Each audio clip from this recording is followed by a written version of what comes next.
John Edward John's അമേരിക്കയിലെ 26-കാരനായ ഒരു medical വിദ്യാർത്ഥി. കുടുംബാംഗങ്ങളോടും സുഹൃത്തുക്കളോടും സംസാരിക്കുന്നത് ഇഷ്ടപ്പെട്ടിരുന്ന, യാത്രകൾ ഒരുപാട് ഇഷ്ടപ്പെട്ടിരുന്ന മിടുക്കനായ ഒരു ചെറുപ്പക്കാരൻ. എന്നാൽ യുണൈറ്റഡ് സ്റ്റേറ്റ്സിലെ നട്ടിപ്പുട്ടി എന്ന് പേരുള്ള ഒരു ഗുഹയിലേക്കുള്ള പര്യവേഷണത്തിനിടെ അവന് ഭയാനകമായ ഒരു വിധി സംഭവിച്ചു. ജോണിൻ്റെ പിതാവ് ഒരു സാഹസികനും വലിയ പർവ്വതങ്ങൾ കീഴടക്കുക, അജ്ഞാത ഗുഹകൾ സന്ദർശിക്കുക എന്നീ കാര്യങ്ങളിൽ ആഭിമുഖ്യമുള്ള ആളായിരുന്നു. ജോണിൻ്റെ 4 വയസ്സ് മുതൽ അദ്ദേഹം തൻ്റെ ഗുഹാ പര്യവേഷണങ്ങളിൽ അവനെയും കൂട്ടിയിരുന്നു. ഒന്നിലധികം തവണ ഗുഹകളിൽ കുടുങ്ങിയ ഇരകളെ രക്ഷപ്പെടുത്തുന്ന പ്രവർത്തനങ്ങളിൽ സഹായിച്ചിട്ടുമുണ്ട്. പക്ഷേ ആ നിർഭാഗ്യകരമായ ദിവസം ഭാഗ്യം അവൻ്റെ ഭാഗത്തുണ്ടായിരുന്നില്ല. ഗ്രോട്ടോയുടെയും നിയന്ത്രണത്തിലുള്ള നട്ടിപ്പുട്ടി ഗുഹ യുട്ട കൗണ്ടിയിലാണ് സ്ഥിതി ചെയ്യുന്നത്. 1960-ൽ ഡെയിൽ ഗ്രീൻ എന്നൊരാൾ ആണ് ഇത് ആദ്യമായി പര്യവേഷണം ചെയ്തത്. വളരെ ദുർഘടമായ വളവുകളും തിരിവുകളുമുള്ള നന്നേ ഇടുങ്ങിയ ഒരു ഗുഹയായിരുന്നു അത്. ജോൺ ജോൺസും അദ്ദേഹത്തിൻ്റെ ഇളയ സഹോദരൻ ജോഷും കൂട്ടായിരുന്നപ്പോൾ അവരുടെ പിതാവ് അവരെ പലപ്പോഴും യൂട്ടായിലെ പല ഗുഹകളും സന്ദർശിക്കാനായി അവരെ കൂട്ടാറുണ്ടായിരുന്നു. തീരെ ചെറിയ പ്രായത്തിലും ഭൂഗർഭ ആഴങ്ങളുടെ ഇരുണ്ട സൗന്ദര്യം ആസ്വദിക്കുന്ന തലത്തിലേക്ക് അവർ വളർന്നു. 26-ാം വയസ്സിൽ ജോൺ തൻ്റെ ജീവിതത്തിൻ്റെ ഏറ്റവും പ്രധാന ഘട്ടത്തിലായിരുന്നു. അദ്ദേഹം വിവാഹിതനായി. ഭാര്യ എമിലിക്കും 13 മാസം പ്രായമുള്ള മകൾക്കുമൊപ്പം ഒരു ദിവസം അദ്ദേഹം യൂട്ടായിലെ വീട്ടിൽ വന്നു. അടുത്ത ജൂൺ അവധിക്ക് മറ്റൊരു കുഞ്ഞിനെ പ്രതീക്ഷിക്കുന്ന സന്തോഷ വാർത്ത വീട്ടുകാരുമായി പങ്കുവച്ചു. ജോൺ കുറച്ചു ദിവസം കുടുംബത്തോടൊപ്പം വിശ്രമിക്കുന്ന തിരക്കിലായിരുന്നു. എന്നാൽ വീട്ടിലിരുന്ന് ബോറടിച്ചപ്പോൾ മറ്റൊരു പുതിയ സാഹസികത അനുഭവിക്കാൻ നട്ടിപ്പുട്ടി എന്ന ഗുഹയിലേക്ക് തൻ്റെ ആദ്യ പര്യവേഷണം നടത്താൻ അദ്ദേഹം തീരുമാനിച്ചു. ഉട്ട തടാകത്തിൻ്റെ തെക്ക് പടിഞ്ഞാറ് ഭാഗത്തായി സാൾട്ട് ലേക്ക് സിറ്റിയിൽ നിന്ന് 55 മൈൽ അകലെ സ്ഥിതി ചെയ്യുന്ന ഒരു ജലം നിറഞ്ഞ ഗുഹയായിരുന്നു ഇത്. 2009 നവംബർ 24 വൈകുന്നേരം ഏകദേശം 3 മണിയോടെ ജോൺ ജോൺസും ഇളയ സഹോദരൻ ജോഷ് ജോൺസും അവരുടെ മറ്റു 9 സുഹൃത്തുക്കളും കുടുംബാംഗങ്ങളും നട്ടിപ്പുട്ടി ഗുഹ സന്ദർശിച്ചു. ജോണും ജോഷും ഒഴികെയുള്ളവർ കാറിലിരുന്നും പുറത്തിരുന്നും ഭക്ഷണം കഴിച്ചും തമാശ പറഞ്ഞും ഇരുന്നു.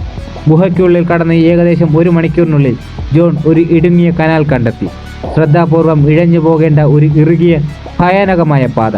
തീവ്രമായ ജിജ്ഞാസയോടെ അയാൾ ആദ്യം തൻ്റെ തല അതിനുള്ളിലേക്ക് പ്രവേശിച്ചു. കൈമടക്കി നെഞ്ചിനടിയിൽ വച്ച് മറ്റ് ശരീരഭാഗങ്ങൾ ഉപയോഗിച്ച് ഇഴഞ്ഞ് മുന്നോട്ടു നീങ്ങി. ഇടുങ്ങിയ വഴിയിലൂടെ കൂടുതൽ മുന്നോട്ട് പോകാൻ ശ്രമിക്കുമ്പോൾ ഒടുവിൽ അയാൾ അതിൽ കുടുങ്ങിപ്പോയി. താനൊരു വലിയ തെറ്റ് ചെയ്തുവെന്ന് അയാൾ മനസ്സിലാക്കി. അയാൾക്ക് 6 അടി ഉയരവും 70 കിലോ ശരീരഭാരവും ഉണ്ടായിരുന്നു. അവൻ്റെ ബാല്യകാല ഗുഹ അനുഭവങ്ങൾക്ക് ഈ അപ്രതീക്ഷിത സാഹചര്യവുമായി മത്സരിക്കാനായില്ല. അയാൾക്ക് മുന്നോട്ട് നീങ്ങാൻ കഠിനമായി ശ്രമിക്കേണ്ടി വന്നു. പക്ഷേ കഴിഞ്ഞില്ല. കാരണം സ്ഥലത്തിന് കഷ്ടിച്ച് 10 ഇഞ്ച് വീതിയും 18 ഇഞ്ച് ഉയരവും മാത്രമേ ഉണ്ടായിരുന്നുള്ളൂ. ഇത് സാധാരണയായി ജോണിന് ശ്വസിക്കാൻ പോലും കഴിയാത്തത്ര ചെറുതായിരുന്നു. ലംബമായ തുരങ്കത്തിൽ തല കുടുങ്ങിക്കിടക്കുന്നത് ആദ്യം കണ്ടെത്തിയത് ജോണിനെ കാണാതെ പുറകെ വന്ന ജോഷായിരുന്നു. ഇടുങ്ങിയ ഭാഗത്തു നിന്നുള്ള അവൻ്റെ പാദങ്ങൾ മാത്രമേ അനിയനായ അവന് കാണാൻ കഴിഞ്ഞുള്ളൂ. കാലിൽ പിടിച്ച് ജോഷ് അവനെ പുറത്തെടുക്കാൻ ശ്രമിച്ചു. ജോണിൻ്റെ കൈകൾ നെഞ്ചിനടിയിൽ അമർന്നിരുന്നതിനാൽ ആ വലി കൂടുതൽ ഗുരുതരമായി അയാളെ ഞെരുക്കി. ജോഷ് പുറത്തു വന്ന സഹായത്തിനായി പല നമ്പറുകളിലും വിളിച്ചു. രക്ഷാപ്രവർത്തകർ എത്രയും വേഗം എത്തിയെങ്കിലും ആളുകളും ഉപകരണങ്ങളും സാധനങ്ങളും ഭൂമിയുടെ ഉപരിതലത്തിൽ നിന്ന് 150 അടി താഴേക്ക് എത്തിക്കാൻ മണിക്കൂറുകൾ സമയമെടുത്തു. അടുത്ത 24 മണിക്കൂറിനുള്ളിൽ ഡസൻ കണക്കിന് രക്ഷാപ്രവർത്തകർ ജോണിനെ മോചിപ്പിക്കാൻ പരമാവധി ശ്രമിച്ചു. ഇടുങ്ങിയ സ്ഥലത്ത് നിന്ന് അവനെ പുറത്തെടുക്കാൻ അവർ പുള്ളറുകളുടെയും കയറുകളുടെയും ഒരു സംവിധാനം ഉപയോഗിച്ചുവെങ്കിലും ഗുഹയുടെ അസാധാരണമായ കോണുകൾ കാരണം അവൻ്റെ കാലുകൾ ഒടിക്കാതെ അവനെ രക്ഷിക്കാൻ കഴിയില്ലെന്ന് ഉറപ്പിച്ചു പറഞ്ഞു. കയർ പുള്ളി പ്രവർത്തനം പൂർണ്ണമായും പരാജയപ്പെട്ടു. ദീർഘനേരം താഴേക്ക് തൂങ്ങിക്കിടന്ന് അദ്ദേഹത്തിൻ്റെ ഹൃദയം കഷ്ടപ്പെടുകയായിരുന്നു. ഈ അവസ്ഥയിൽ രക്തം മുഴുവൻ ശരീരത്തിലേക്ക് നന്നായി പമ്പ് ചെയ്യാൻ കഴിയില്ല. കൂടാതെ ശ്വാസകോശവും ശരിയായി പ്രവർത്തിച്ചില്ല. ഇതുമൂലം രക്ഷാപ്രവർത്തകർക്ക് ആകെ ജോണിനെ ചെയ്യാൻ കഴിഞ്ഞത് അവൻ്റെ കാലിൽ ഷൂവിനുള്ളിലൂടെ ഒരു കുത്തിവയ്പ് കൊടുത്തു ടെൻഷൻ കുറച്ച് അവനെ ശാന്തനാക്കുക എന്നതായിരുന്നു. തലകീഴായി തൂങ്ങി 27 മണിക്കൂറുകൾക്ക് ശേഷം ജോൺ ഒടുവിൽ ഹൃദയാഘാതവും ശ്വാസം മുട്ടലും മൂലം മരിച്ചതായി പ്രഖ്യാപിക്കപ്പെട്ടു. അപ്പോൾ നവംബർ 25-ാം തീയതി അർദ്ധരാത്രി കഴിഞ്ഞിരുന്നു.